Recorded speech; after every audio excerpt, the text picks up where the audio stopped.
Welcome to Let Me Fix This. Enjoy the video. In this video, I will show how to fix key fob not detected Dodge Charger.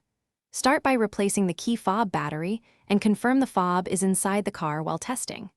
Next, verify the vehicle battery has sufficient voltage and inspect antenna connections for corrosion. Try the spare key fob to isolate the issue and use the door unlock button to reset the system. If problems persist, consider reprogramming the fob or visiting a dealer for diagnostics. In this video, I will explain how to fix key fob not detected Dodge Charger. Perform a driver door sequence to enter relearn mode when the model supports it, then press the fob buttons as instructed. Use the physical key to unlock the driver door to force a module reset and test the fob again.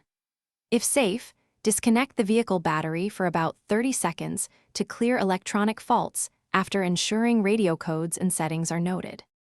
In this video, I will help with how to fix key fob not detected Dodge Charger. If replacing batteries and resets fail, the fob may need reprogramming. Use a dealer or trusted locksmith with the right programmer. Verify the spare fob functions before spending on programming to avoid unnecessary costs.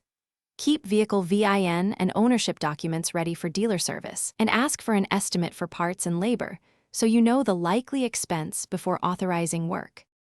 Thanks for watching. If you found this helpful, don't forget to like and subscribe.